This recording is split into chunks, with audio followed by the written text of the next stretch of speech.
साथियों, मैं आपको बहुत ही महत्वपूर्ण कुछ चीज़ें बता रहा हूँ।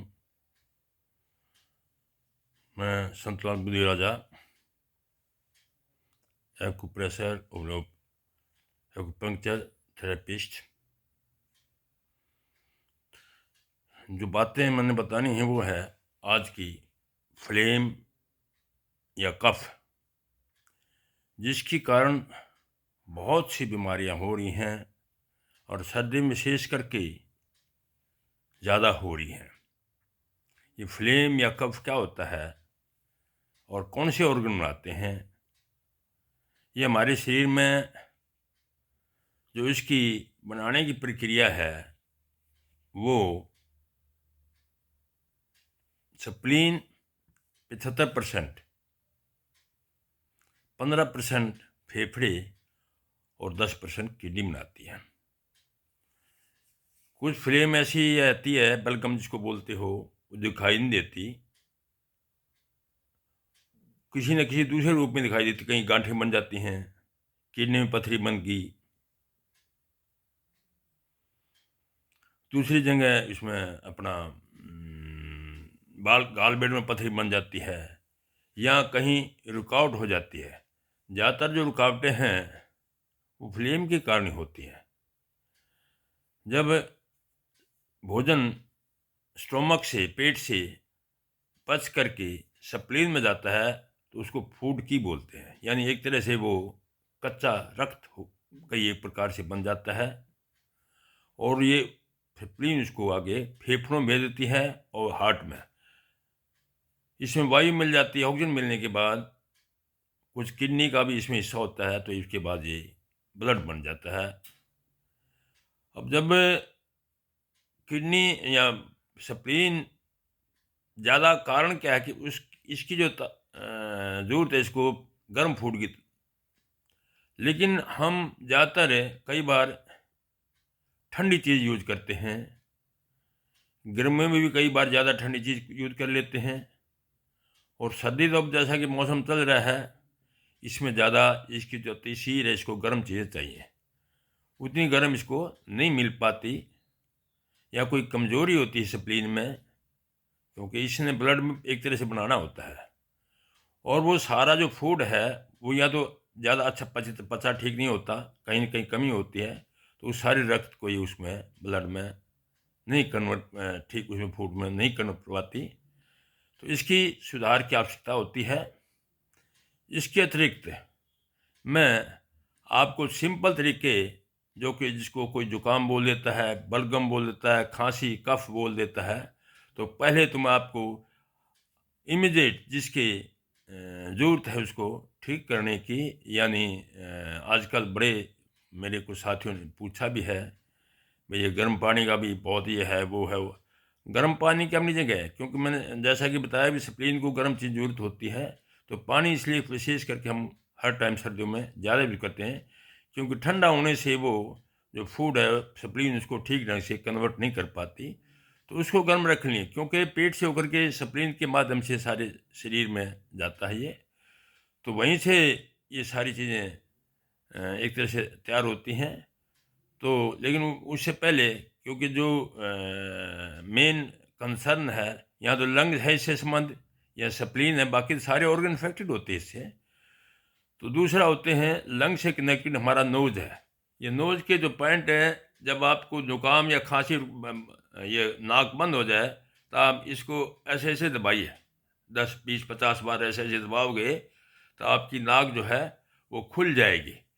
और इधर साथ में दबाइए, यहाँ खाली स्पेसिस होती हैं जहाँ इन्फेक्शन होने से कफ अंदर जम जाती है, क्योंकि हड्डियाँ पोलियाँ होती हैं, और इनको हम सैक जो है ये उसे कफ से भर करके हमारी नाक में आता रहता है।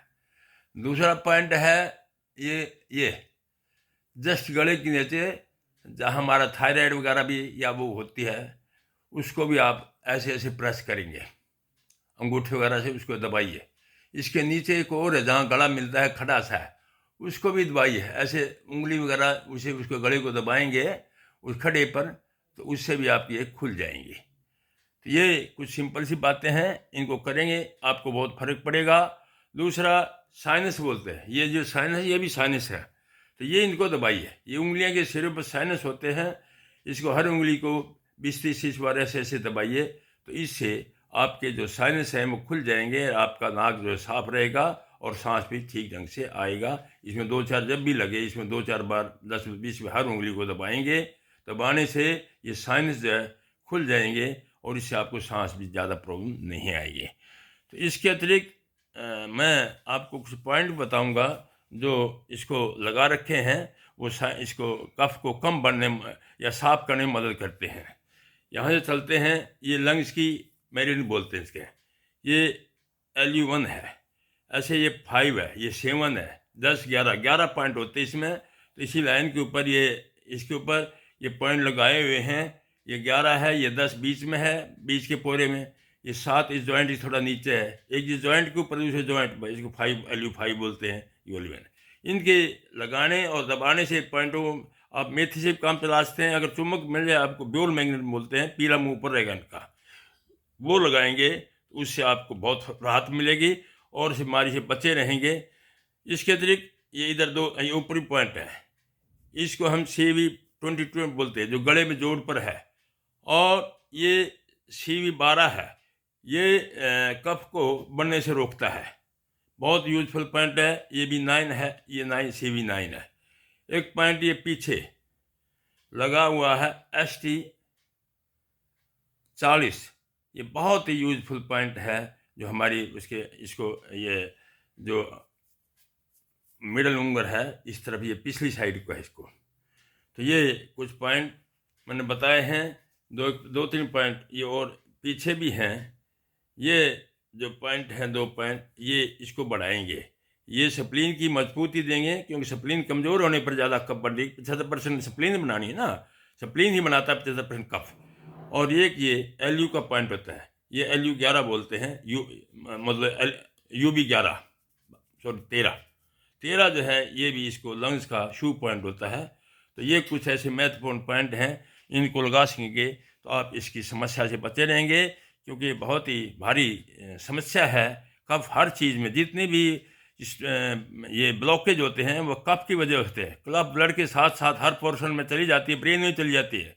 ब्रेन के जो स्ट्रोक होते हैं वो भी इसकी वजह से ही होते हैं कि कफ साथ में चली जाती है। हार्ट की ब्लॉकेज वो भी इसकी जो ये कफ है या फ्लेम है जो बहुत दिखाई नहीं देती, वो साथ में जाती है और धीरे धीरे वहाँ पर ब्लॉकेज बनाती है। जैसा कि मैंने बताया है, पथरी भी इसकी वजह से होती है।